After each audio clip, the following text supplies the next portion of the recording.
gloire à l'agneau de Dieu, assis sur le trône. À l'agneau de Dieu, qui est mort sur la croix. À Jésus, je dis oui, je dis gloire.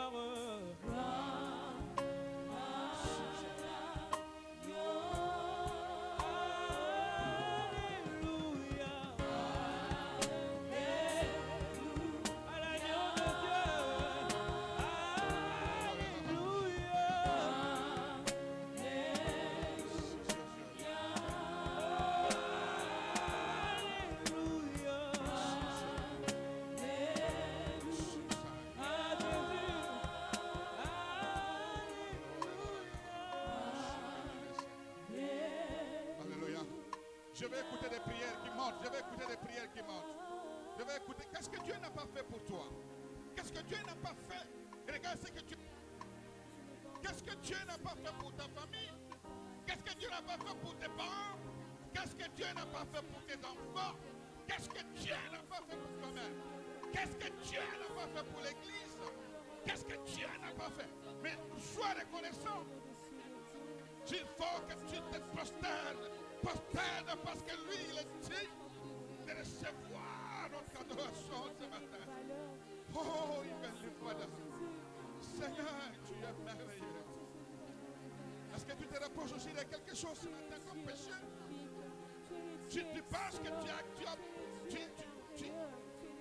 n'as pas pris au Seigneur? Demande-lui de te pardonner. Parce que nous avons chanté qu'il est saint, qu'il est saint, qu'il est saint. Oh, le Dieu que nous prions ce matin, il est plus que 3 fois saint. Dis Seigneur, pardonne-moi.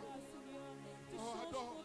Sinon, vous continuez à adorer. Dis au Seigneur qu'il est digne de recevoir l'honneur. Oh, c'est Dieu qui est là. C'est Dieu qui bénit. C'est Dieu qui nous donne la possibilité. C'est Dieu qui nous donne la puissance et qui nous délivre du filet de l'enfer. C'est Dieu qui fait de nous de grandes choses. Il mérite. Quand on comprend ces choses, on se prosterne, on l'adore. Oh, Père. Quand on comprend, on se prosterne et on l'adore. Oh, Seigneur. Oh, change. Oh, il est merveilleux. Tu ne peux pas manquer de mots, s'il vous plaît. Vous ne pouvez pas manquer de mots ce matin.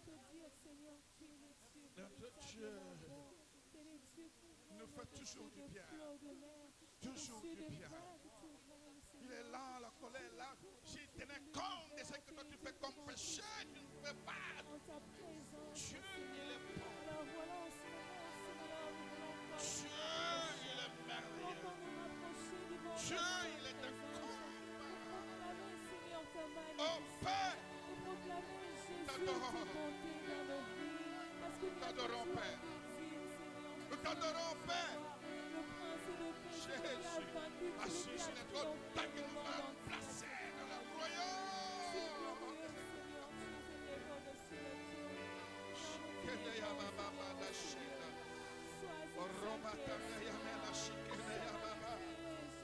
Alléluia. Tu es digne,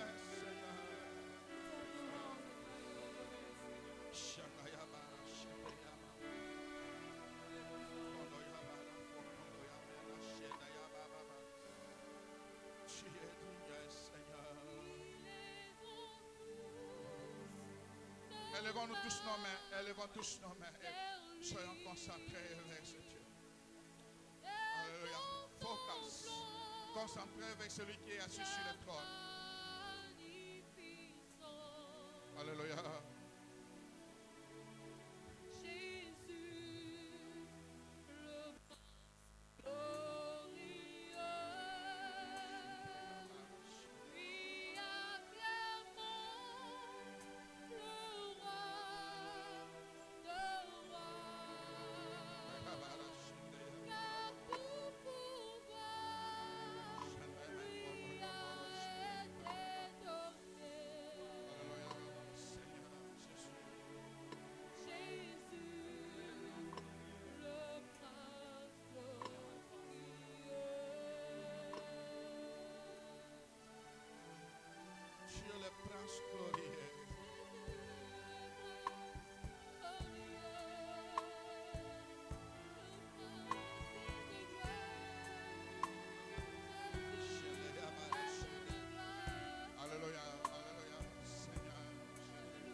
Contemplons sa magnificence.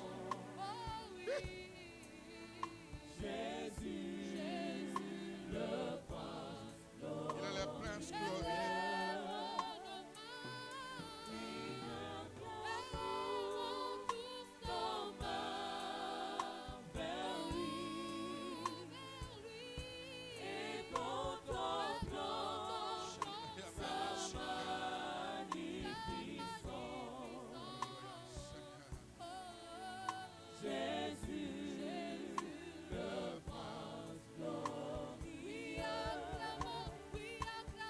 Acclamons. Acclamons. Acclamons. Acclamons le roi des rois. Alléluia. Tout pouvoir lui a été donné. Nous l'avons lui.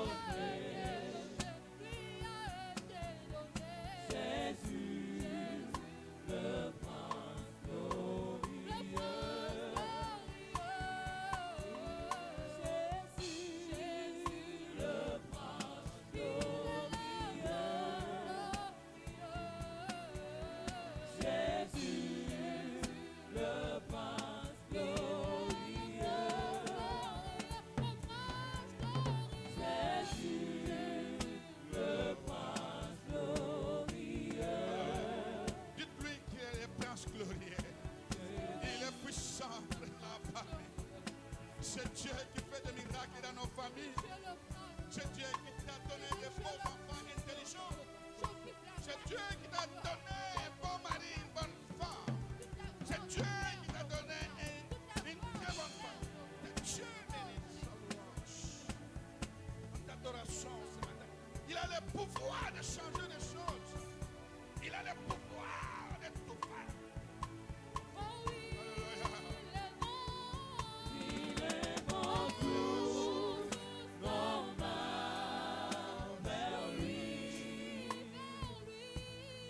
Contemplons sa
sont les paroles qui montent dans ton cœur? Il y a un chant qui monte dans ton cœur plus que ce que l'église d'adoration fait chanter. Qu'est-ce qui monte dans ton cœur? Quel sujet qui monte? Pendant que nous sommes dans la présence du Seigneur, dis cela au Seigneur ce matin. Moi, je crois que cette semaine, c'est une semaine différente des autres. Alléluia. Nous une prière. Ce qui monte dans ton cœur, je ne sais pas, c'est un chant, je ne sais pas. Tu vas exprimer cela devant le Seigneur. Alléluia. Oh, il va le faire. Et que le Saint-Esprit embrasse ta vie. Que sa présence se manifeste toujours dans nous. Ne s'éloigne pas de nous. Il est là qui manifeste sa présence.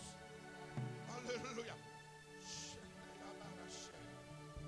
Alléluia. Esprit du Père. Merci, merci, merci pour tout ce que tu peux faire ce matin. Alléluia. Jésus, nous t'élèvons au-dessus de tout, t'élèvons. Sois élevé en ces lieux, Jésus. Jésus, nous t'élèvons plus haut. Il n'y a que toi qui peux être élevé, t'élèvons. Jésus, Jésus, Jésus, nous t'élèvons au-dessus de toute puissance. Jésus, au-dessus de nos faiblesses, sois élevé. Jésus, nous au-dessus de nos incapacités. Plus haut, plus haut, plus haut, plus haut. Au-dessus de ce qui nous bloque, Seigneur, nous t'élevons. Jésus, nous au-dessus de ce qui me fait pleurer, je t'élève, Jésus. Plus haut, plus haut.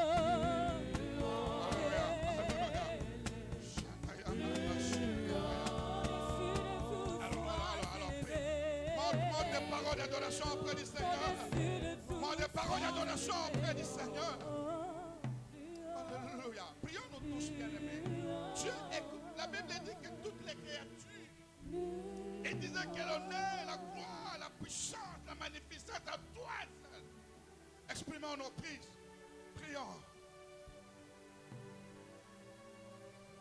Ceux qui nous aiment moquer Matthieu, ils aiment Bayo Moko. Nous n'allons pas écouter. C'est Dieu qui va écouter. C'est l'Esprit qui te dit de pousser ça. Alléluia.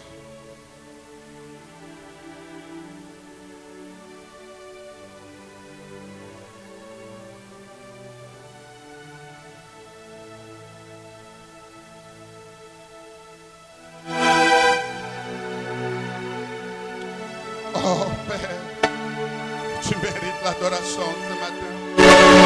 Toi qui nous as tous bénis par Jésus-Christ, cet agneau immolé qui nous a rachetés pour toi.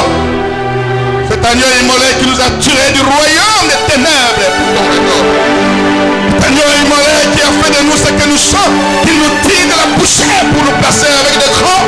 Cet agneau immolé qui prend soin de nos familles. Cet agneau immolé qui nous chemine toujours. Il est l'alpha et oméga. Il ne change pas. Il est puissant, sauveur. Il nous laisse du filet du loiselé. Agneau immolé. Sois immolé, sois béni. Alléluia. Oh, Esprit du Père.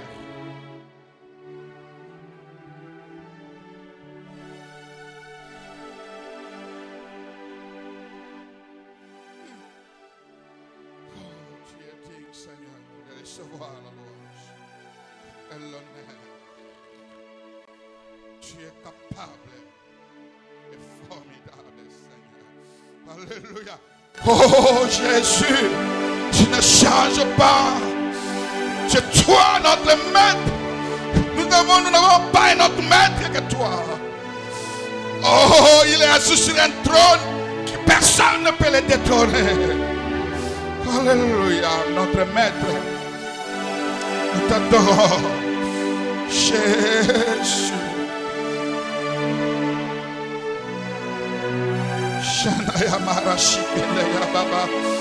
Alléluia. Alléluia. Alléluia. Alléluia. Alléluia. Oh Seigneur. Oh Jésus. Odoya barashike ya baba manashena. Rabakande ya manashikondo baba. Shanda ya bara fokondo yo berashine ya baba.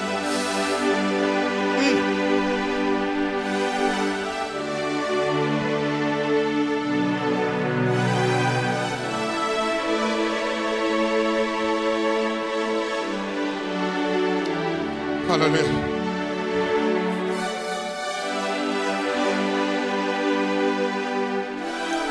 Remercie le Seigneur que cette semaine est différente. Tu vas voir des miracles qui vont couler. Le Seigneur va ouvrir des portes et des choses vont marcher au nom de Jésus. Profite de dire quelque chose dans la présence du Seigneur. N'oublie pas, tu es malade, je ne sais pas que tu as le pouvoir de guérir, te guérisse.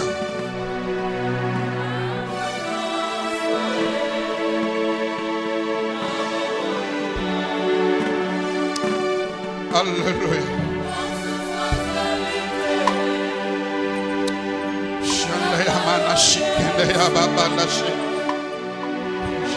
Jésus. Observons un silence devant le Seigneur.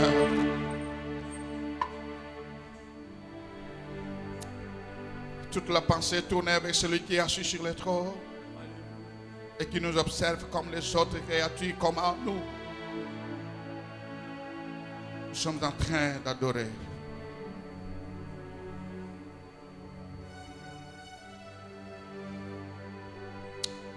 Alléluia. Demandons au pasteur Kouji de dédier le culte.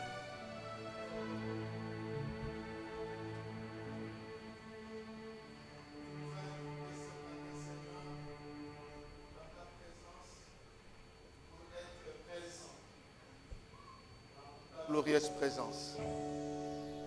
Nous sommes là, Seigneur. Nous venons de te dire les profonds désirs de nos cœurs. Nous venons de faire monter devant ton trône de grâce ce que tu es, ce que tu vaux, ce que tu fais, ce que tu es capable pour nous. Tu as le pouvoir sur nos vies. C'est toi par le Saint-Esprit qui transforme nos vies. Tu as le pouvoir sur nos maladies. Tu as le pouvoir sur le chômage. Tu as le pouvoir sur l'économie de notre pays. Amen. Tu as le pouvoir sur la stérilité. Tu as le pouvoir, Seigneur. Et tu es capable d'opérer un miracle maintenant. Amen.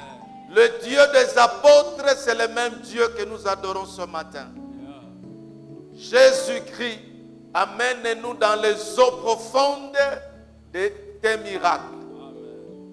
Interviens ce matin dans nos vies.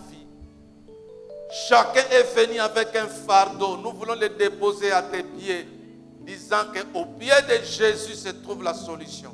Amen. Prends chacun en charge, Saint-Esprit. C'est toi qui as l'autorité sur la nature. Tu as fait cesser la tempête. Tu as séparé la mer rouge. Tu as écrasé Goliath. Tu as fermé la gueule du lion. C'est toi que nous adorons ce matin. Nous te bénissons au nom de Jésus-Christ. Nous te dédions ce culte, Papa. Que chaque étape de ce culte soit un parfum de bonne odeur pour toi. En ton nom, Jésus, dans la même attitude, la même pensée, la même foi, nous t'acclamons, Seigneur. Nous t'acclamons, Seigneur. Nous t'acclamons, Seigneur. Nous t'acclamons, Seigneur. Nous t'acclamons, Seigneur. Nous t'acclamons. Amen. Amen. Nous devons désirer vivre, passer des moments dans la présence du Seigneur. Ce sont des moments importants qui attirent des bénédictions, des moments importants qui nous transforment. La Bible va plus loin pour dire, ça attire même des transfigurations. Dieu peut changer ta beauté dans sa présence. Il faut aimer la présence du Seigneur. Ne blaguez pas quand nous adorons, ne blaguez pas quand nous louons. La Bible dit que là où 2 ou 3 sont assemblés, je suis au milieu d'eux. Qui croit que Dieu est ici? Amen. Acclame le Seigneur. Non, acclame le Seigneur. Amen. Merci beaucoup. Voilà, et nous allons louer. Nous allons louer le Seigneur.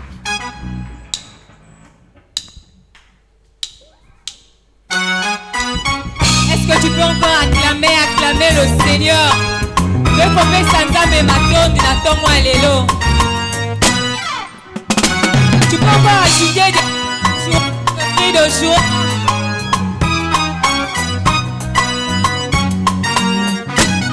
Matondo mingi kolo.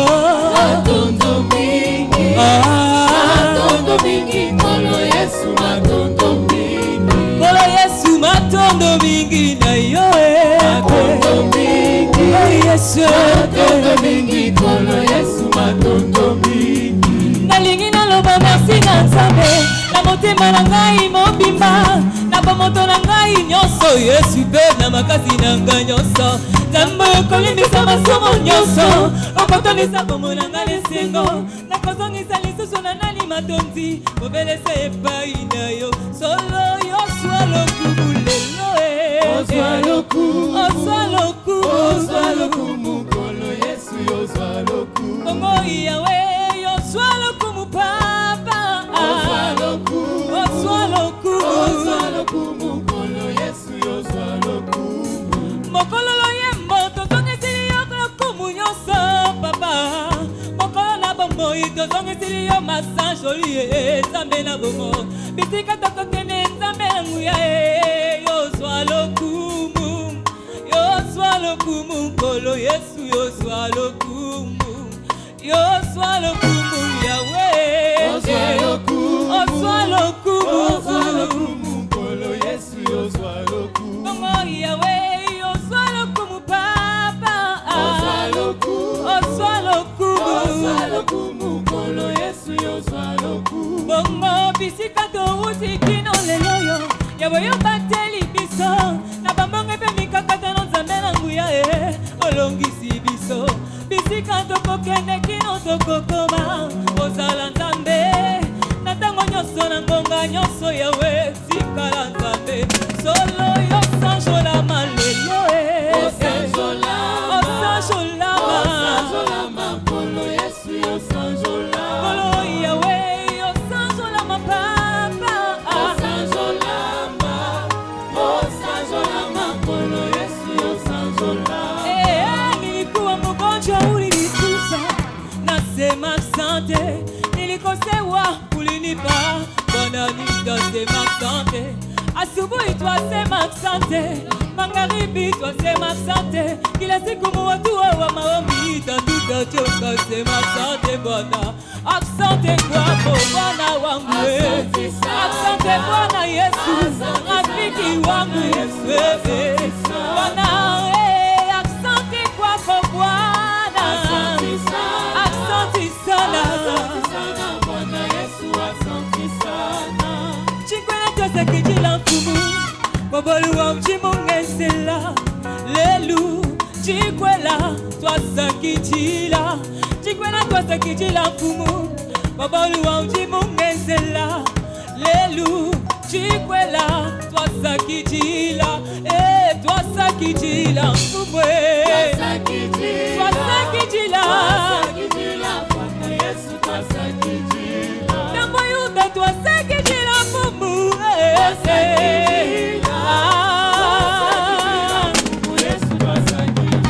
Kumama Yahweh kumama Yahweh kumama Ozali Nzambe. Yahweh kumama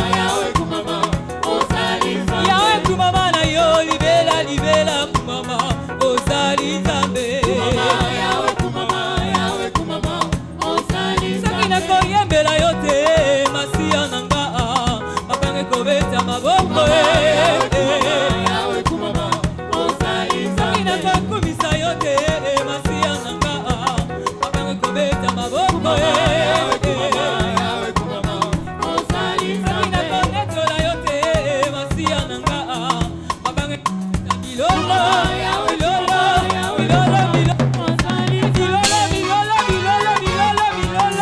je t'entends pas. Soki nakomisi yo te yananga ata babanga kobeta maboko soki nakonzoli yo te yananga ata babanga kobeta milolo soki nakomisi yo te yananga ata babanga kobeta maboko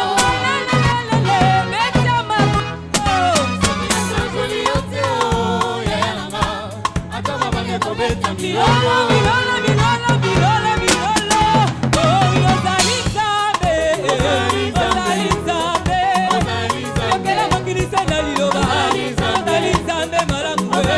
Yokelinga moto na lilingi na yo, yozali Nzambe. Omelinga mabakelenga masi ya waliwe, uli Nzambi mulenga. Yesu pandazi ya waliwe, uli Nzambi wabambo. Yesu pandazi ya waliwe, uli Nzambi wabambo. Ozali Nzambe, ozali Nzambe malamu. Ozali Nzambe malamu. Alléluia, amen, amen. Alléluia, amen. Mama na yo. Oh Yesu aza malamu. Amen, amen, amen. Alléluia, amen. Mama na yo. Tozobetela Yesu milolo. Amen, amen, amen. Alléluia, amen. Mama na yo. Tozobetela Yesu milolo. Milolo, milolo, milolo. Alléluia, amen. Mama na yo. Tozobetela Yesu maboko. Amen, amen, amen. Alléluia, amen. Mama na yo. Betela Yesu nde maboko. Amen, amen, amen. Alléluia, amen.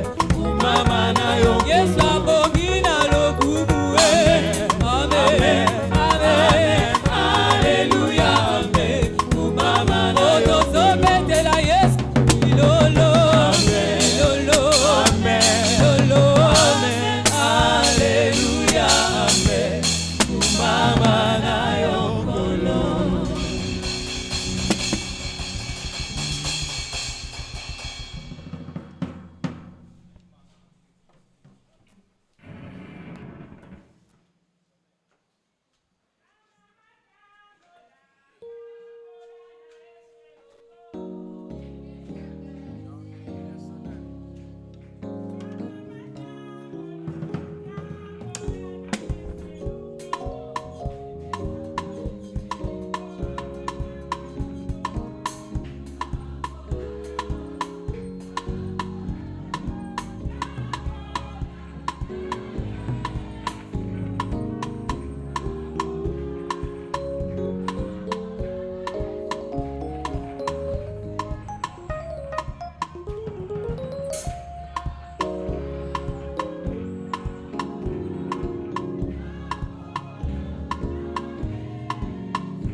Acclamons le Seigneur, il est vivant. Jusqu'au bout, je vais te suivre. Amen. C'est un cantique que je n'ai pas souvent chanté, c'est très fort. C'est facile à dire, je te suivrai jusqu'au bout, que de les réellement suivre. Lèvons-nous pour prier et écouter la parole de Dieu.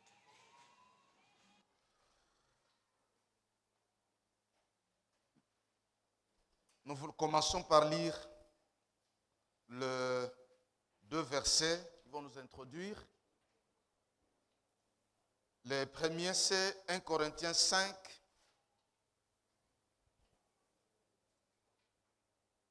Un Corinthiens, excusez-moi, 1 Timothée. 1 Timothée, chapitre 5, verset 8.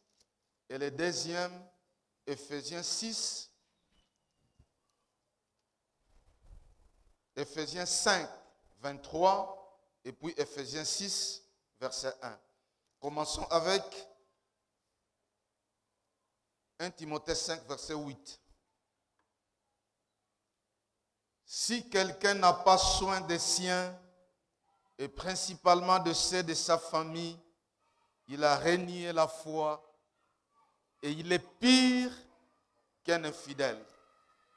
Il y a une autre version qui dit, si quelqu'un néglige le sien, en particulier les membres de sa famille et les personnes qui vivent sous son toit, il renie sa foi, il est pire qu'un incroyant. Le deuxième passage, c'est Éphésiens 5, verset 23.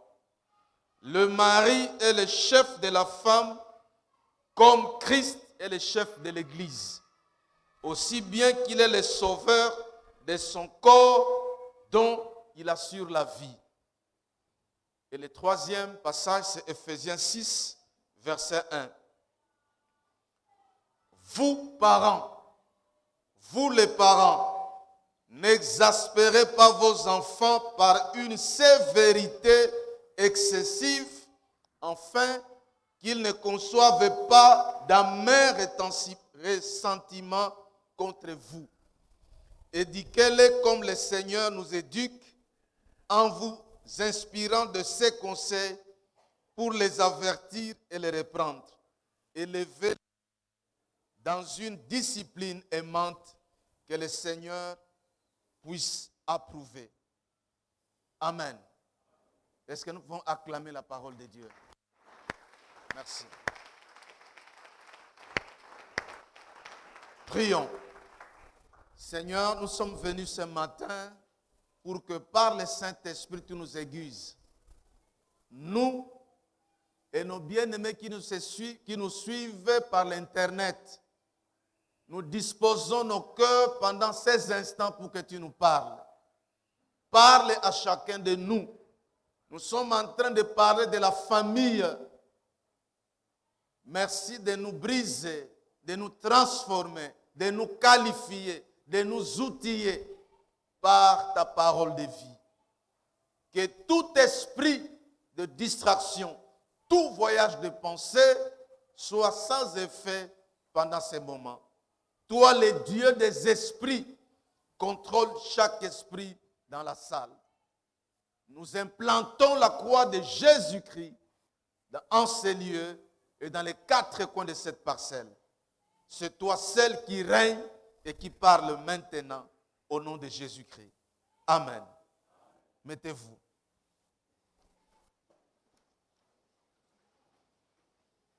Depuis le dimanche passé, le pasteur principal l'a introduit. Lui et sa femme sont allés à clôturer un séminaire qu'ils ont animé la semaine à la paroisse francophone de la SEPCO à Kintambo. Le pasteur principal a introduit notre thème du mois consacré à la famille. Et dimanche passé, il a souligné 5 vérités bibliques concernant le mariage et même la famille. La première vérité, il a dit que le mariage est une institution divine. Le mariage est sacré. Deuxième vérité, le mariage est indissoluble. Ça cesse quand l'un des conjoints meurt ou lors de l'enlèvement. Troisième vérité qu'il a soulignée, c'est que nous devons honorer le mariage. Le mariage doit être honoré de tous.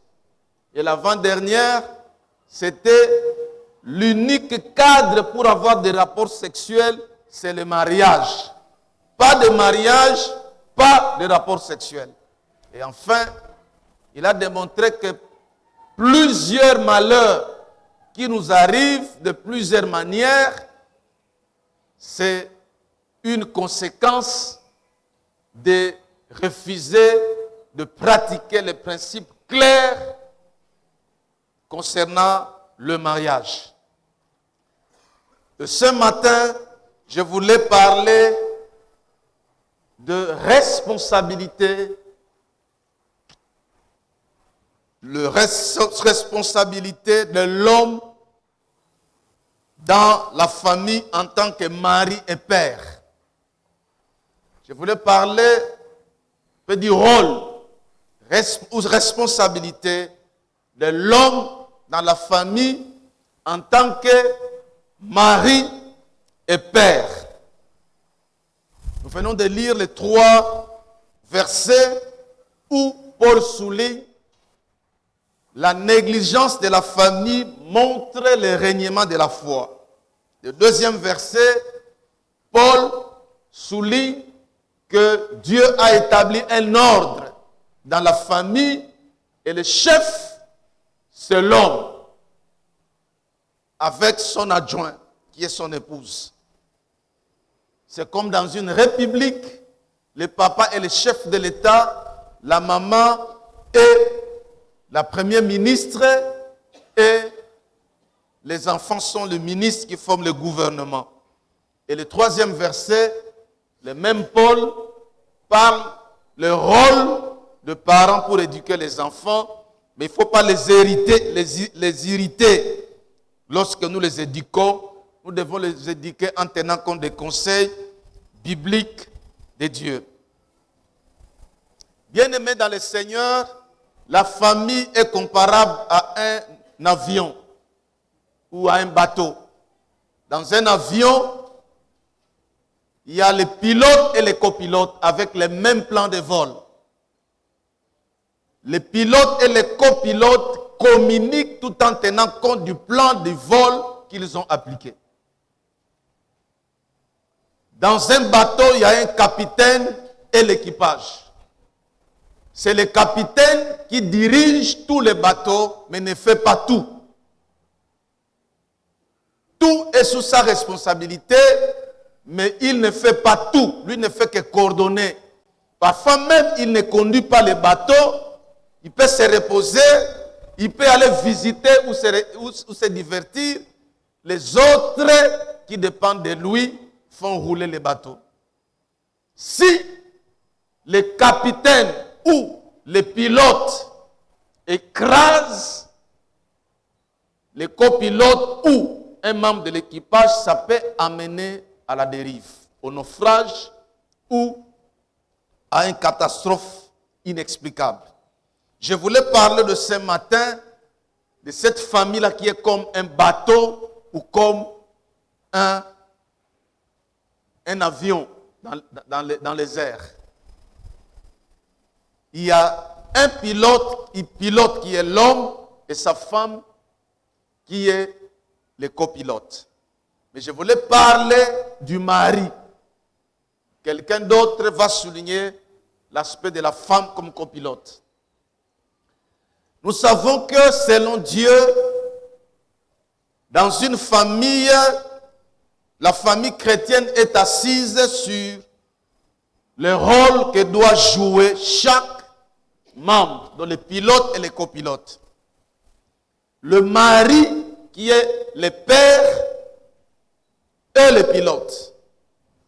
Et la femme est son copilote et les enfants, c'est les passagers qu'il conduit à bon port. Je voulais parler du rôle ou de quelques responsabilités du mari et du père. J'ai choisi que 3 rôles ou 3 responsabilités que doit jouer le mari en tant que pilote ou commandant lorsqu'il conduit l'avion qu'on appelle famille ou même bateau. Le premier rôle ou la première responsabilité que doit jouer le mari ou le père de la famille, c'est d'apporter l'amour. C'est lui, le pilote ou le commandant, qui amène dans le bateau le parfum qu'on appelle l'amour. C'est lui qui doit aimer sa femme et ses enfants. Le même Paul a parlé aussi dans l'épître de Tite que la femme doit aussi aimer son mari. Mais la première personne à exprimer l'amour depuis le jour où il a dragué son épouse jusqu'à la fin du mariage, c'est l'homme. Nous venons de lire ça dans Ephésiens 5, verset 25. Bien-aimés dans le Seigneur, dans un couple que j'ai comparé par un bateau ou par un avion, les responsabilités ou les rôles sont partagés. L'homme apporte, la femme apporte la soumission. J'en ai déjà parlé plus d'une fois ici. C'est que c'est la soumission. C'est vivre, c'est 2 mots, soumission. Vivre sous la mission de quelqu'un. C'est dépendre de quelqu'un. L'homme, la femme est la soumission, la colonne qui tient la maison. Et le mari et père est la toiture qui couvre la maison. C'est la toiture qui couvre la maison contre les intempéries. Et la couverture, là, la toiture, c'est l'amour. Donc, la femme est soumise, l'homme est le fournisseur de l'amour. Ça signifie, si dans une famille, les enfants sont insoumis, ne sont pas respectueux, selon les passages de la Bible que nous venons de lire, la responsabilité est incombée à la femme. Parce que c'est elle qui fournit la soumission qu'on appelle le respect envers son mari. C'est vrai que de la même manière, l'homme aime sa femme et vice-versa. De la même manière aussi, la femme est soumise à son mari et vice-versa. Parce que Paul parle dans Ephésiens 5 de la soumission, 2 types de soumission. Il y a la soumission mutuelle entre conjoints et la soumission de l'épouse envers son mari. Un exemple de la soumission du mari envers sa femme. Lorsque j'ai faim, c'est moi qui ai donné l'argent, je dois manger, j'ai faim. Et quand je dis à mon épouse chérie, j'ai faim, est-ce que je dois manger? Quand elle me dit, attends, le repas est en train, je suis en train de finir de préparer la nourriture. Dois-je attendre ou pas? Je me soumets. Parce que c'est elle la maîtresse de la maison, je me soumets. Je peux me fâcher, mais je me soumettrai si je veux manger. Sinon, je mangerai les choses non cuites ou mal cuites. Donc, lorsque dans une famille, les enfants sont insoumis, non respectueux, on regarde la maman qui est la fournisseuse de la soumission. Et lorsque les enfants sont méchants, des criminels, des dictateurs, des hommes sans amour, le regard de la société est tourné vers le mari qui est censé fournir l'amour, montrer qu'est-ce qu'est l'amour aux enfants en aimant leur mère. Parce que l'un des plus beaux cadeaux qu'un père est censé offrir à ses enfants, c'est d'aimer sincèrement, donc de manière pratique, la maman. Quand les enfants voient leur maman nager dans un océan de l'amour que lui fournit le père, consciemment ou inconsciemment, c'est aussi un canal d'épanouissement des enfants. Les psychologues, même les psychothérapeutes disent que lorsqu'un enfant naît, il vient au monde avec un réservoir émotionnel vide. Ce réservoir émotionnel est rempli à moitié par les parents. Et les premiers éléments, les éléments de base du 50% que les parents doivent remplir, c'est ces deux mots, amour et soumission. Mais je voulais parler de l'amour. Qu'est-ce que signifie aimer sa femme et ses enfants de manière pratique? Qu'est-ce que signifie aimer sa famille? C'est d'abord désirer leur bien-être. Désirer leur bien-être. Ça peut être le bien-être spirituel, le bien-être physique, le bien-être matériel, le bien-être émotionnel, le bien-être mental, le bien-être. Donc, c'est désirer le bien-être. Aimer sa famille signifie aussi non seulement désirer son bien-être, mais aimer sa famille signifie donner priorité d'abord à Dieu, ensuite à elle. Aimer sa famille, c'est donner la priorité de prime abord à Dieu, et après Dieu, ce n'est pas le travail. Après Dieu, ce n'est pas ma famille. Après Dieu, ce n'est pas le ministère. Après Dieu, ce n'est pas l'église. Après Dieu, c'est ma famille. Alléluia. C'est pourquoi Paul a dit à Timothée, quand il a établi comme pasteur à Éphèse, qu'une des conditions pour établir quelqu'un dirigeant, donner une responsabilité à quelqu'un à l'église, il faut voir la manière dont il gère sa famille. Comment ses enfants sont assujettis à la maison. Sinon, ne les responsabilisez pas. Parce que si quelqu'un est incapable de prendre soin d'un petit groupe, d'un petit bateau, d'un petit appareil volant dans les airs qu'on appelle la famille, il ne saura pas prendre soin d'un grand groupe. S'il est méchant à la maison, il le sera ici, mais avec le manteau de l'hypocrisie. Quelqu'un peut dire amen. Aimer sa famille, c'est aussi se sacrifier pour elle. Se sacrifier pour elle, non pas par rapport aux actions de ses membres, de son épouse et de ses enfants. L'homme, le mari doit se sacrifier, non pas par rapport aux actions de sa femme et de son épouse. Parce qu'il le fait d'abord parce que c'est un ordre divin. Aimer sa famille signifie l'exprimer en parole et en action. On ne peut pas seulement dire, ma femme, mes enfants, je vous aime.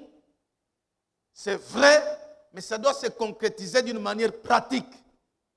La femme et les enfants doivent réaliser que nous avons un père. Dans les bateaux ici, nous avons un commandant.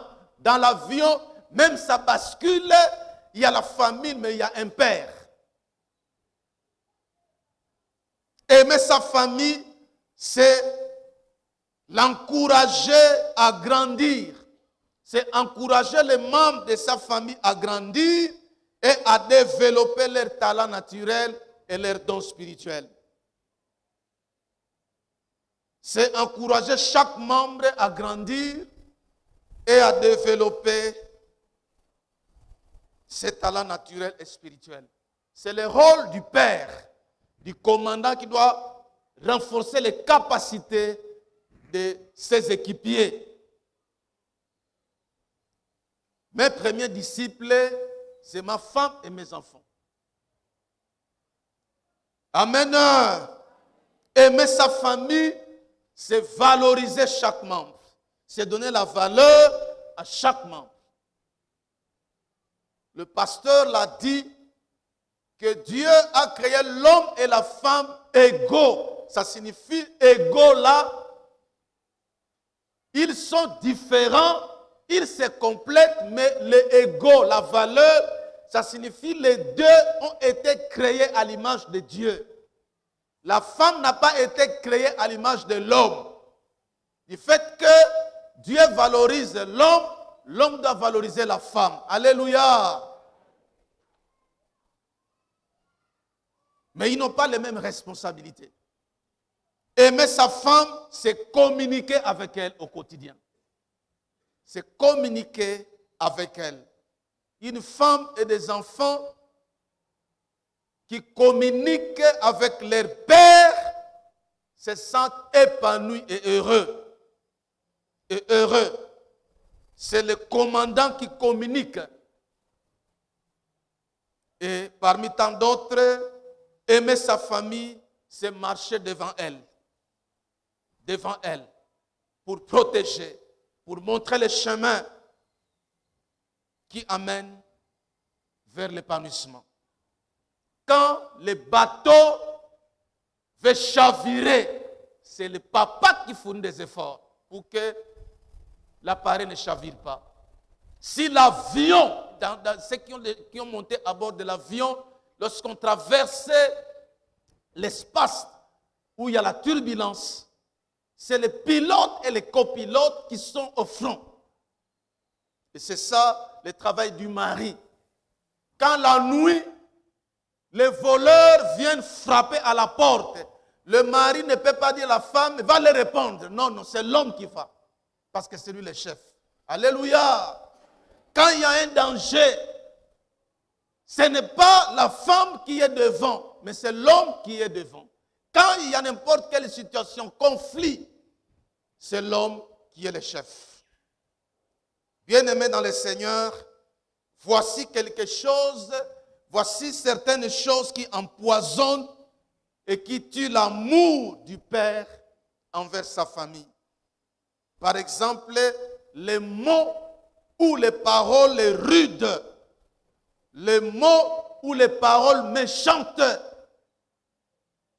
Donc, papa, tu as l'argent? Est-ce que c'est écrit sur mon front que j'ai l'argent? Les mots méchants, les attitudes égoïstes. Le papa est égoïste, c'est lui qui s'habille très bien. C'est lui qui est élégant au détriment des autres. Il envoie de manière égoïste l'argent à sa famille, à l'insu même de la femme et des enfants. Il prend soin en cachette de sa famille. Ça tue l'amour. Il y a les exigences excessives. Exigences excessives. Le père ou le mari est trop exigeant. Ça tue l'amour. Parce que le cœur d'une femme et celui des enfants est fragile. Il y a aussi la malhonnêteté. Ça peut détruire l'amour. Le fait de cacher le bulletin de paye à sa femme. Le fait de cacher là où les primes. Parfois c'est le salaire, les bulletins de paye que la femme voit, mais vous cachez la prime ou les primes. Les jours où il apprendra ça, ça va l'affecter négativement. L'infidélité conjugale diminue la sève de l'amour ou tue l'amour du père envers sa famille. Quand un papa aime les filles qui sont comme ses filles à la maison, si tes enfants consciemment et inconsciemment sont au courant que papa c'est un pédiatre sexuel, mais vous détruisez les réservoirs d'amour des enfants.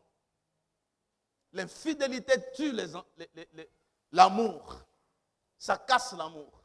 Même tu le fais en cachette, consciemment ou inconsciemment, un jour, ce qui est caché sera visible. Et c'est toi les sorciers du réservoir qu'on appelle l'amour. Il y a aussi la régression spirituelle. Quand les maris, sa foi commence à diminuer, à régresser, il commence à stagner spirituellement. C'est un facteur détruisant, l'amour. Et il y a l'exposition des fautes de sa femme et de ses enfants aux tierces. Le fait de parler des bêtises, des erreurs, des défauts des autres, de sa femme, de ses enfants, aux autres, aux voisins. Je peux le dire aux parents. Je peux dire les erreurs de ma femme aux parents, à mon pasteur, à un couple ami pour la prière. Mais je ne peux jamais exposer ma femme dans ma propre famille, chez les voisins, au travail ou ailleurs. Alléluia. Parce que les tableaux humains, les tableaux des hommes, même si on efface au tableau des hommes, mais en réalité, on n'efface pas les défauts de l'autre. Mais c'est Dieu qui efface parce qu'il les lave par le sang de l'agneau. Protège, Père, ta femme devant les membres de ta famille. Mais sois rigoureux envers elle en chambre. J'en parlerai tout à l'heure. Amen. Alléluia. Bien-aimé dans le Seigneur, l'expression « je t'aime » dans une famille est une expression courante, mais parfois négligée. Je t'aime sincèrement. Mais si elle est déclarée par un cœur amoureux et sincère, d'un père responsable, cette expression est capable de faire des miracles sous plusieurs formes. Pas seulement en bien matériel, mais une femme qui se sent aimée, les enfants qui se sentent aimés, hormis la bonne alimentation, la santé émotionnelle sera bonne. Et plus la santé émotionnelle est bonne, plus la santé physique suivra. Quelqu'un peut dire Amen. Amen. Amen. Deuxième responsabilité du mari envers sa famille, c'est de diriger sa femme et ses enfants comme serviteurs. De diriger sa femme et ses enfants comme serviteurs. En grec, doulos, comme serviteurs. Serviteurs. Nous venons de lire dans Ephésiens 5, 25, que le mari est le chef de la famille. Il est le chef de sa femme, des enfants aussi.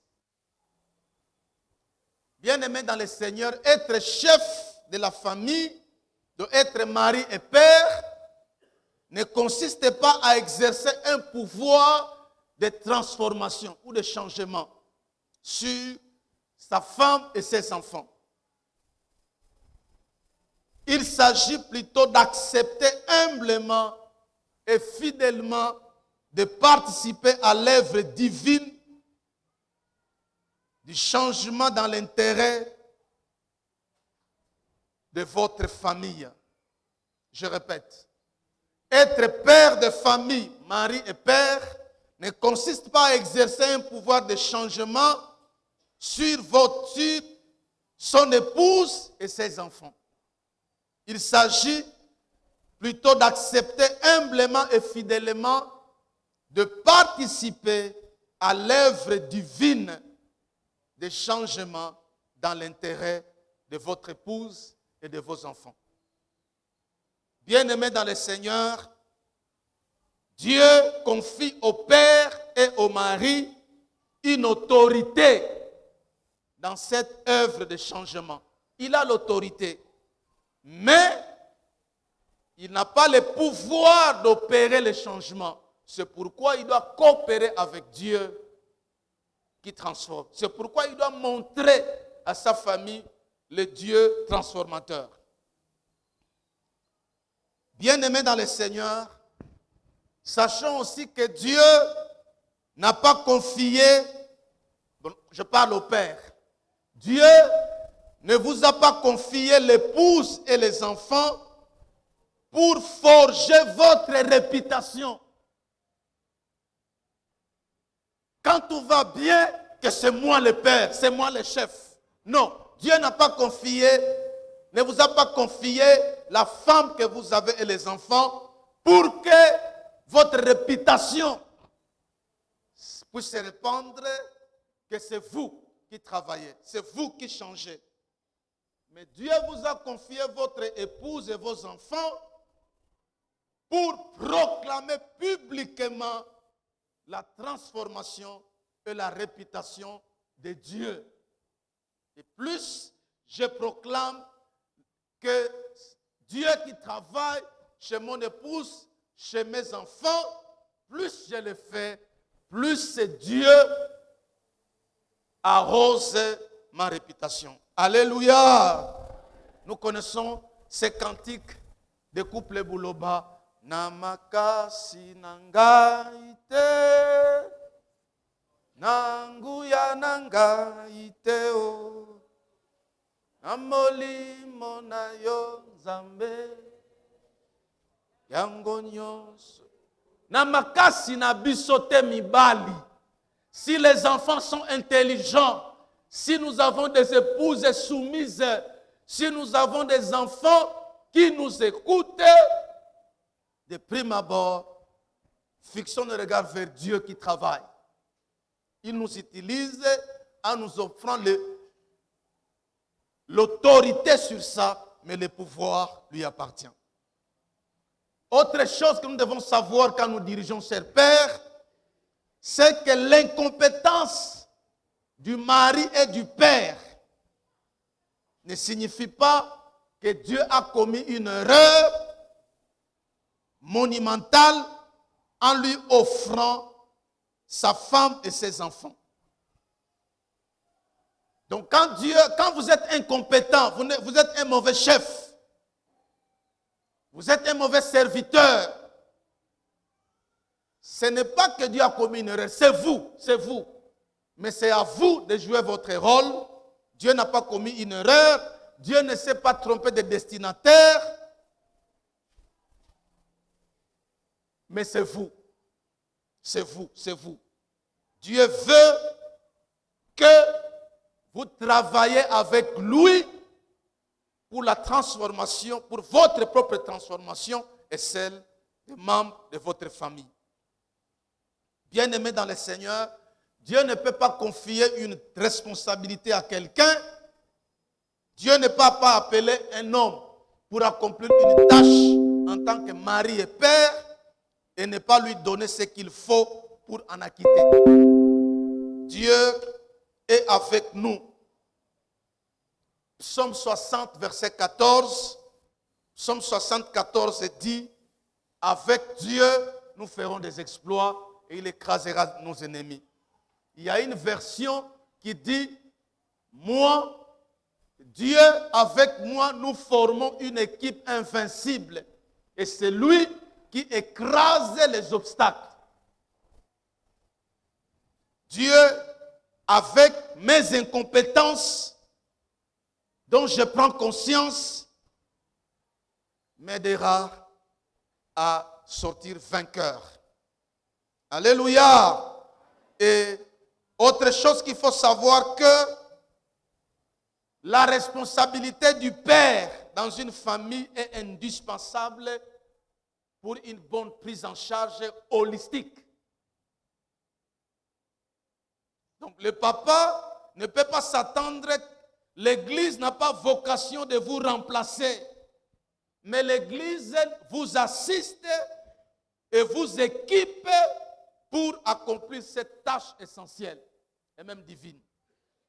Ne laissez pas la responsabilité de servir votre famille à l'église ou à l'écodim ou au département des couples. D'abord, c'est vous et l'église après.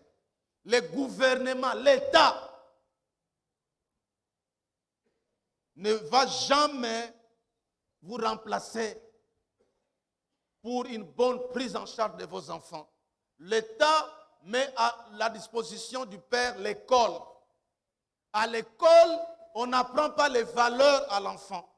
Les valeurs s'apprennent à la famille.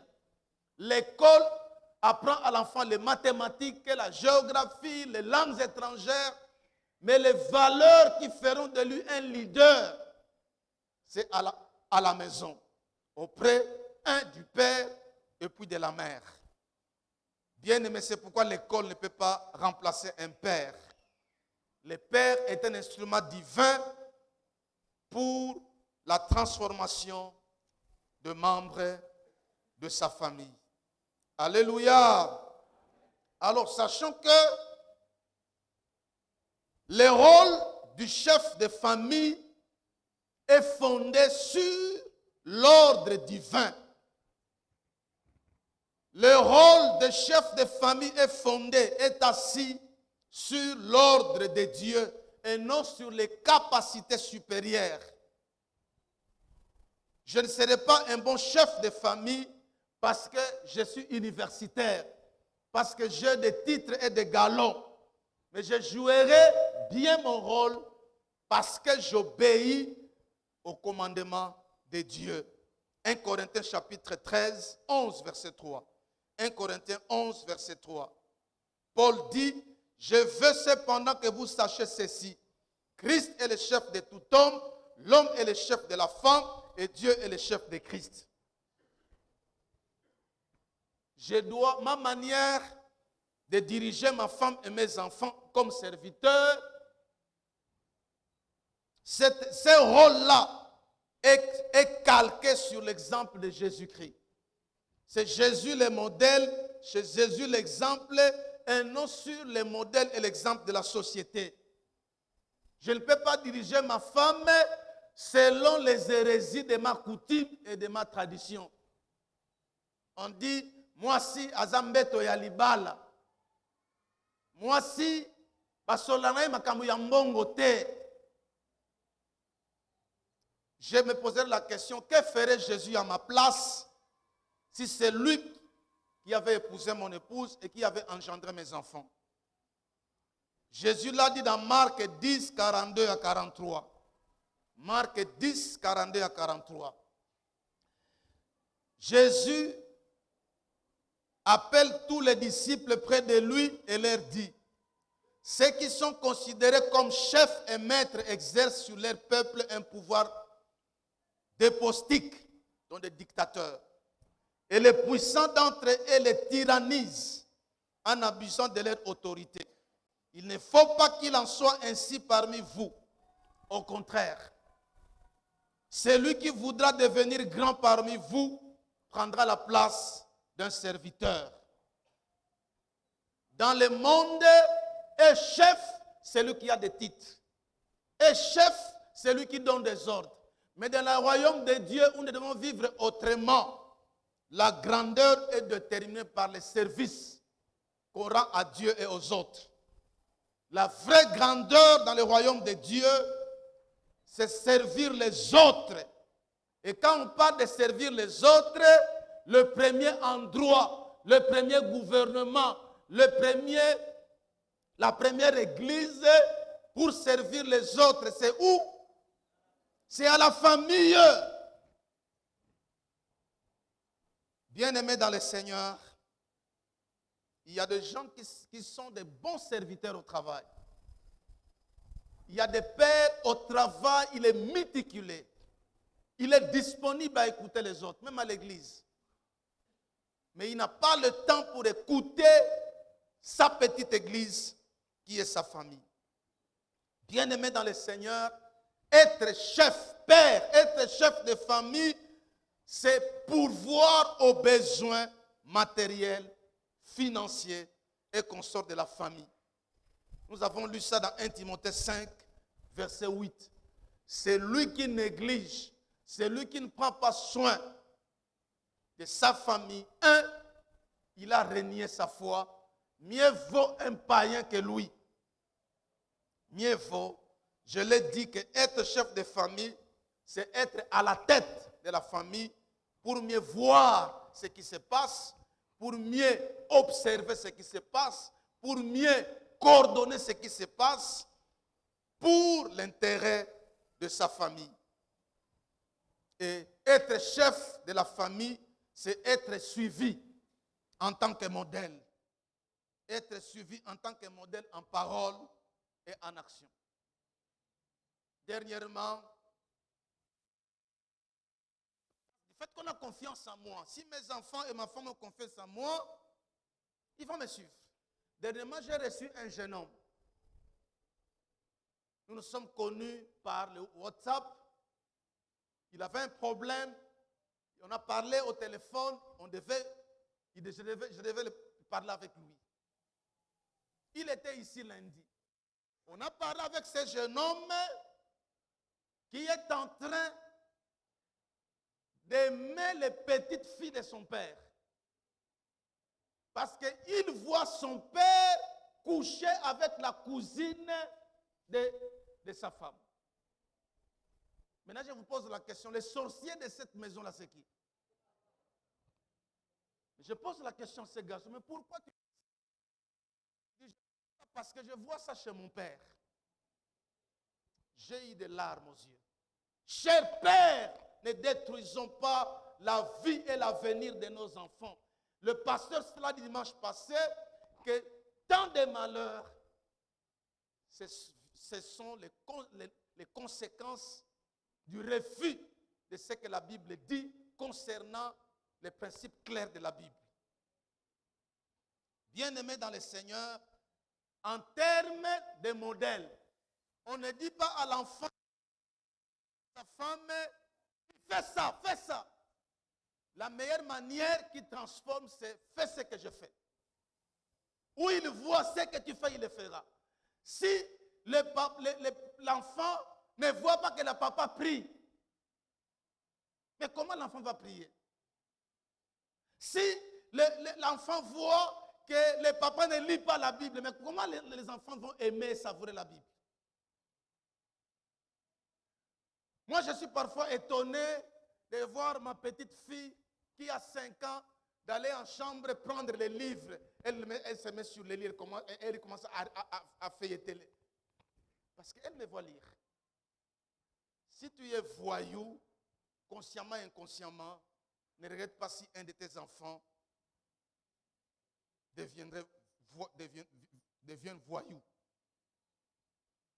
Bien-aimés dans le Seigneur, nous devons être des serviteurs, cher Père.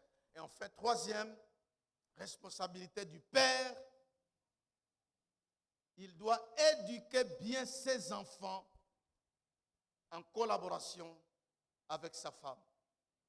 Il doit bien éduquer ses enfants en collaboration avec sa femme. Sa femme n'est pas un enfant qu'il doit éduquer, mais sa femme, c'est son partenaire avec qui ils doivent collaborer, se mettre ensemble pour éduquer les enfants. Nous connaissons Proverbe 22, verset 6, qui dit, éduque, donne les instructions à ton enfant dès la jeunesse. Ça sera une borne ou des limites quand il deviendra grand pour qu'il ne puisse pas déraper. Bien-aimés dans le Seigneur, l'avenir de nos enfants dépend de la bonne éducation que nous leur donnons aujourd'hui. Et l'éducation, c'est un paquet. Éduquer l'enfant, ce n'est pas l'envoyer dans une bonne école. Éduquer l'enfant, c'est un paquet. C'est une prise en charge holistique. Bien-aimé, on redresse la plante quand elle est jeune. Sans la grâce de Dieu, si on ne redresse pas l'enfant aujourd'hui, en lui donnant une bonne éducation, même s'il se convertissait demain, il sera chrétien, oui, et mais dans certains domaines, il sera mal éduqué. Je connais des pasteurs mal éduqués, des chrétiens mal éduqués. Pourquoi? Parce que l'éducation, ce n'est pas l'affaire de l'église. C'est l'affaire de qui? De parents. Et premièrement, papa. Donc, Proverbe chapitre 22, verset 6 est un avertissement divin. Nous devons éduquer nos enfants, non pas dans la voie qu'ils choisissent eux-mêmes. Nous devons les éduquer par la voie de la Bible. Sinon, ils deviendront gâtés, ils deviendront égoïstes plus tard. Permettre à nos enfants de se former selon leurs propres désirs, selon leurs propres choix. Quand ils seront des adultes, ils mèneront une vie difficile. Ils auront un caractère dur. Et je l'ai dit, sans la grâce de Dieu, ils seront mal éduqués. Parce qu'à l'école, les enfants apprennent les connaissances et les compétences.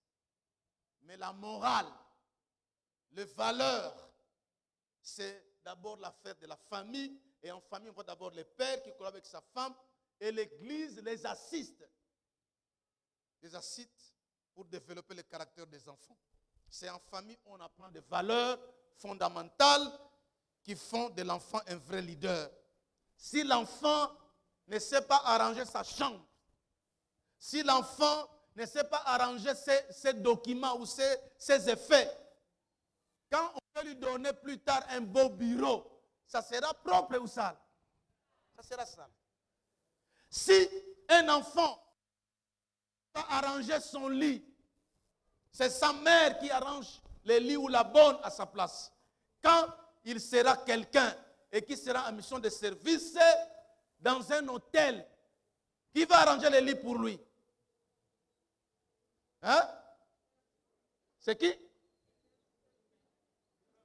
Mais il ne sait pas comment il le fera. Ce sont les filles de chambre qui le feront pour lui. Et le jour où sa femme est malade, c'est catastrophique. Apprenons. Il y a un pasteur Adeboye, c'est un Nigérian qui dit ceci. Le plus grand héritage que vous pouvez donner à vos enfants est premièrement Jésus-Christ. Suivi d'une bonne éducation jusqu'au niveau universitaire. Les autres ne sont que du surplus. Je reprends. Le plus grand héritage qu'un père peut donner à ses enfants est premièrement Jésus-Christ.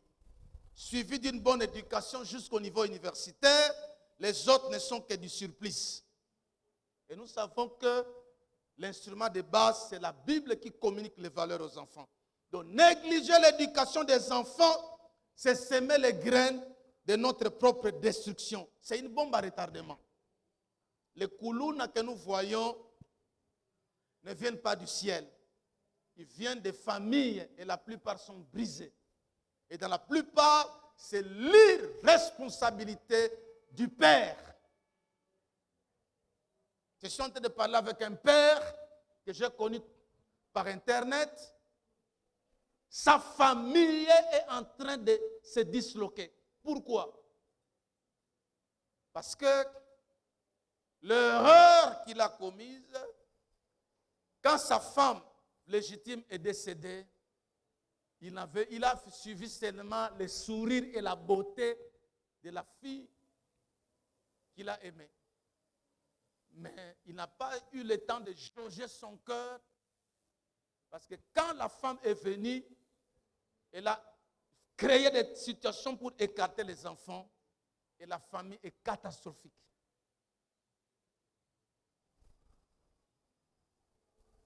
Si nous voulons éviter des voyous dans notre société, si nous voulons éviter des voyous dans la sphère politique, si nous voulons éviter des voyous dans l'armée, si nous voulons éviter les voyous dans l'Assemblée nationale, n'attendons pas seulement à l'université, mais faisons-les à valeur de valeurs chrétiennes qui feront d'eux des bons ambassadeurs, des bons députés nationaux qui ne vont pas se battre parce qu'ils vont craindre le Seigneur. Alléluia!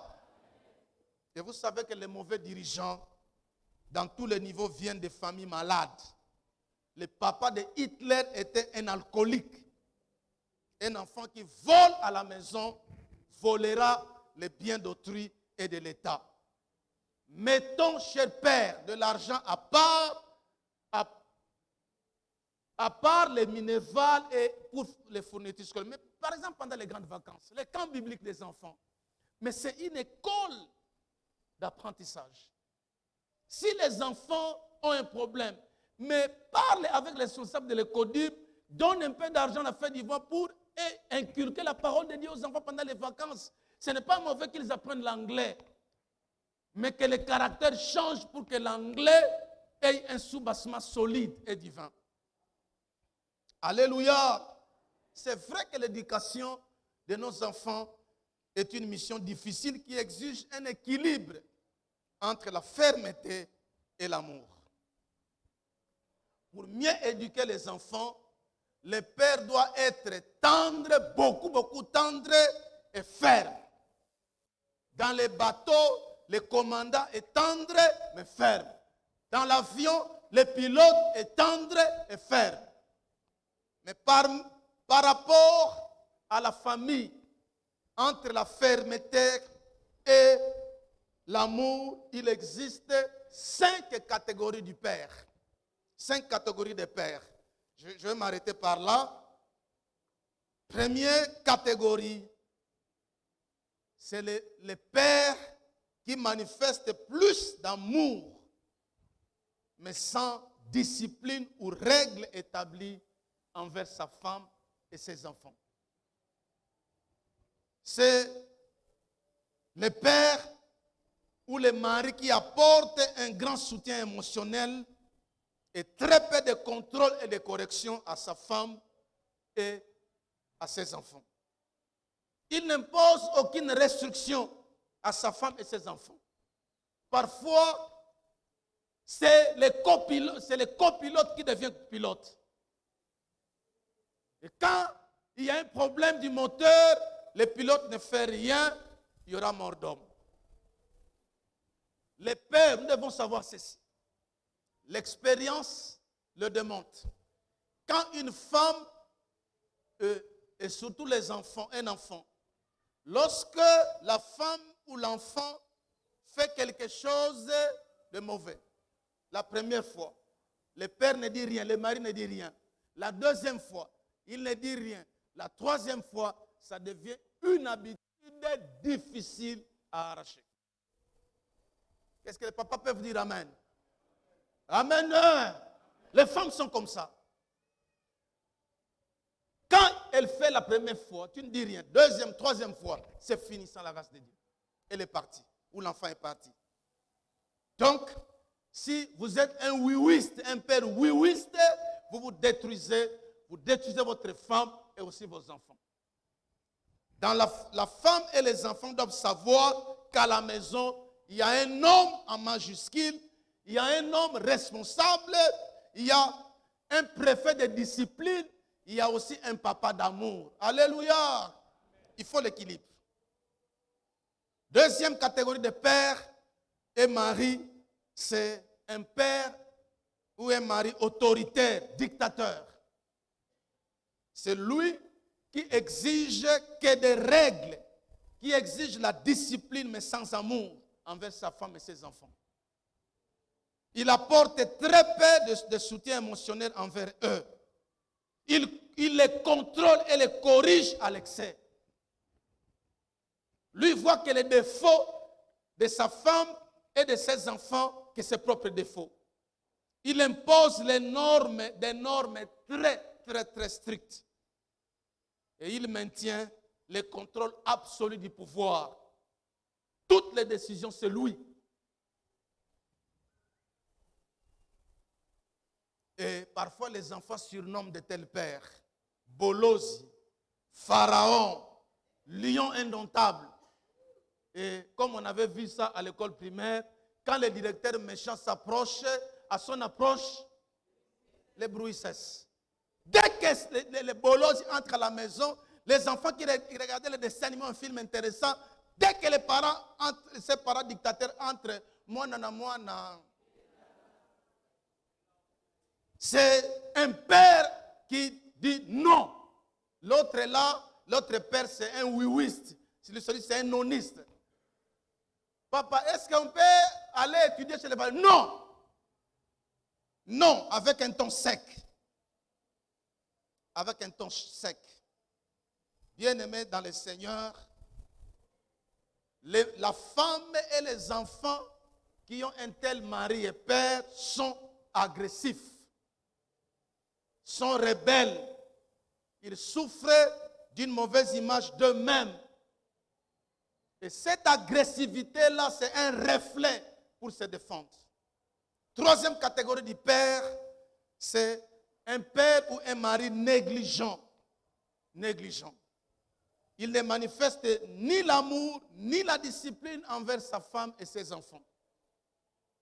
C'est un père et un mari extrêmement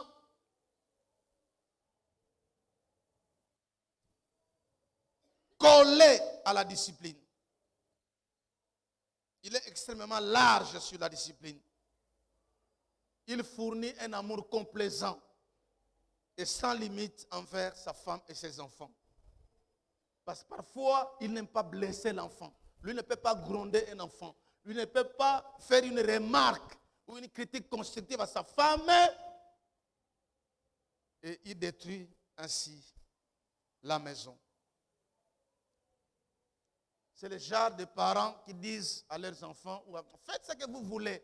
D'ailleurs, laissez-moi calme, ça me donne le temps de réfléchir sur mon travail.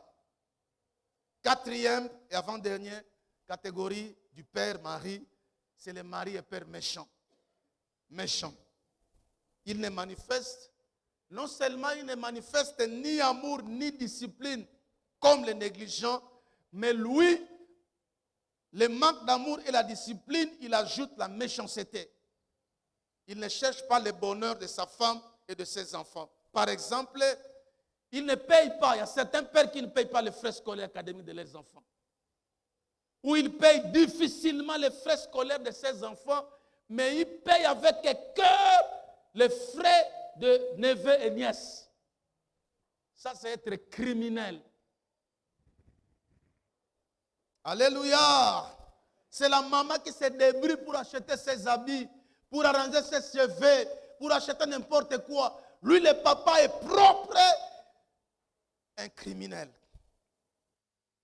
C'est le genre de père qui nourrit les enfants avec de l'argent sale, l'argent mal acquis.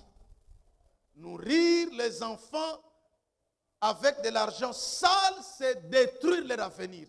Parce que le bien mal acquis ne profite à rien, finit par s'effondrer. Ils payeront les pots cassés un jour.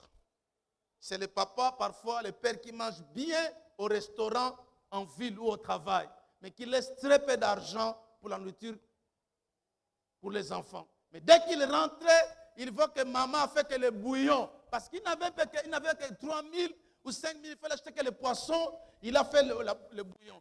Puis il crie, dans cette maison, on ne sait pas préparer. C'est pourquoi je mange ailleurs. Restez avec votre nourriture. Il sort et quand il met la poche, ça met dans la poche, il est content. Alors il a l'odeur d'un poulet qu'il vient de savourer au travail. Criminel. Alléluia. C'est le genre de père qui achète les biens, les biens. Ça peut être une parcelle, ça peut être une Jeep, ça peut être une concession, mais il met ça au nom de sa soeur ou de ses neveux ou sa nièce. Parfois, les femmes qui ne connaissent pas la loi ne s'en occupent pas, ils viennent le découvrir lorsque le mari est mort. La femme se fait brédue, tu l'as pris une petite fille, tu l'as brûlée, elle est maintenant vieille, mais elle rentre chez elle brédue, criminelle. Quelqu'un peut dire amen. Quelqu'un peut dire amen. Impliciel combien? Ça signifie que les biens des papas sont les biens de qui aussi? Des mamans. C'est pourquoi, chers pères, faisons les testaments à temps. Faisons les testaments à temps. Ne maudissons pas les enfants. Enfin, 5e catégorie de père ou mari, c'est le père et mari authentique. Ce n'est pas qu'il n'a pas de défauts. Ce n'est pas dire qu'il connaît tout. Mais c'est celui-là qui calque sa manière d'aimer et de diriger, de prendre soin de sa femme et des enfants sur l'exemple de Jésus-Christ. Il est le conteneur d'amour. Il dirige sa famille avec amour et discipline. Il contrôle et dirige sa femme et ses enfants avec amour, en tenant compte de l'âge. Il aide sa femme et ses enfants à prendre des décisions. Il laisse aussi l'opportunité à sa femme de décider. Il sait dire oui quand il est faux, non ou attends. Et il fait tout par la grâce de Dieu pour que sa famille devienne un petit paradis sur la terre, l'havre de paix, l'océan d'amour, une petite église et une petite république.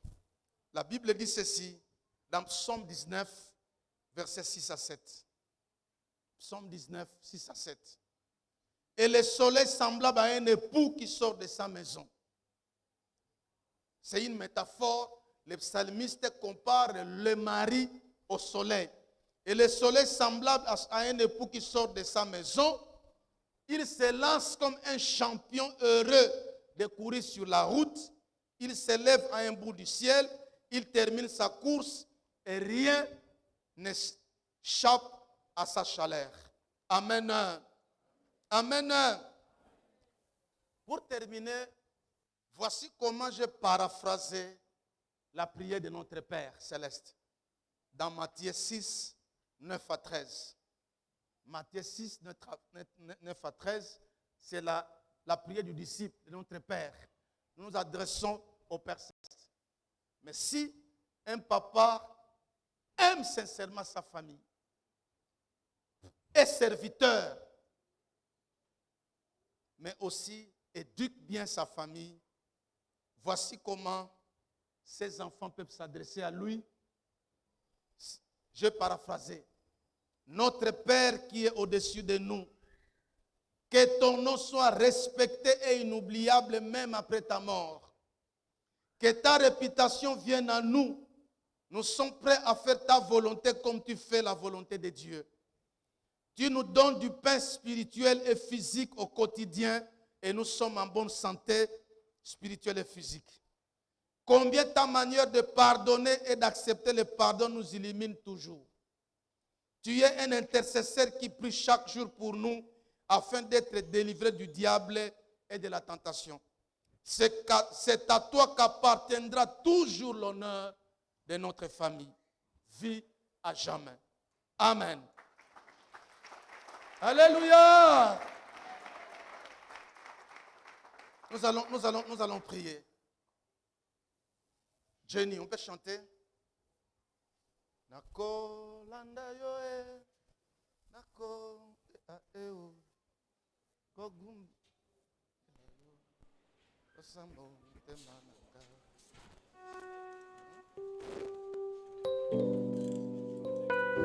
Nous voulons chanter ces cantiques.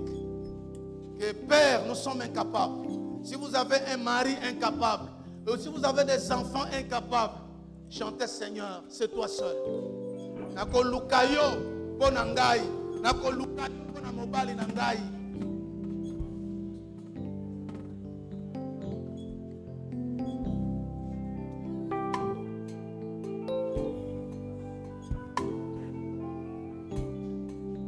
Nous chantons dans un lieu de prière. Nous voulons prier. Abba, Papa, Motema, Nanga, Ezo.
kotambola na yo posa motema nakolanda yo kolanda yo ngai nakolimba te yo kotambolela yo posa bomoi na nga.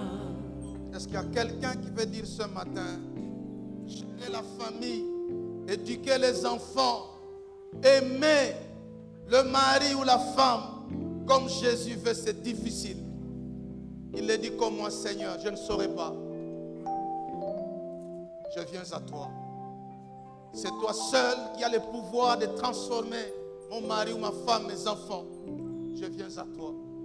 Il peut dire, Seigneur, je suis là. Lève-toi, nous allons prier. Moi, je suis le premier. Nous voulons dire, Seigneur, aide-moi. Même si c'est la femme, aide-moi à être une bonne collaboratrice, à être une bonne grand-mère, à être un père responsable pour mes enfants. J'aimerais ces jours-là devant le trône de Christ, le tribunal de Christ, recevoir la couronne parce que j'ai bien joué mon rôle. Qui peut se lever? Merci. Merci, merci, merci. Seigneur, ces personnes debout, je suis le premier. C'est facile à parler, à prêcher, qu'à vivre cela. Nous venons à toi, Seigneur. Nous venons à toi, comme Pierre a dit. À qui irions-nous? Parce que c'est toi qui as les paroles de transformation. Les paroles qui nous aident à être des parents responsables, de pères responsables, de mères responsables, des enfants obéissants. Aide-nous, Saint-Esprit. Moule-nous. Cuis-nous pour que nous soyons des familles qu'on appelle petit paradis sur la terre, qu'on appelle havre de paix et qui donnent du goût aux autres de t'aimer et de te suivre. Manifeste-toi, Seigneur. Nous te disons merci au nom de Jésus-Christ. Amen. Amen. Amen.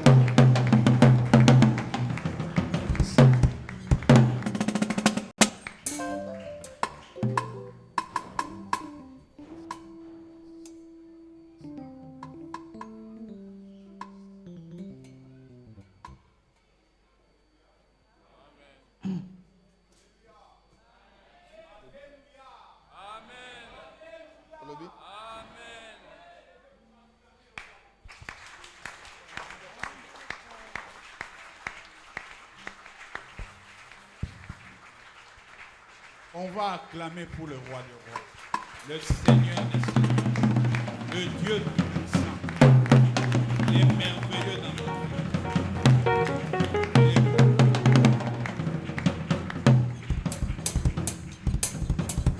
Ce sont des messages très importants pour nos vies. Les restons debout, s'il vous plaît. Ce sont des messages très importants pour nos vies parce que la place de la famille a été remplacée souvent par l'église, par l'école. Mais vous allez voir que l'église est un assemblage de familles. Et quand les familles sont malades, comme conséquence, les églises aussi sont malades. Quand les familles sont malades, en politique aussi, ça ne va pas. C'est pourquoi on met un accent particulier sur les familles, parce que les familles, c'est une cellule de base d'une nation. Quand les familles fonctionnent bien, l'église va bien fonctionner. Quand l'église fonctionne bien, en politique, ça ira.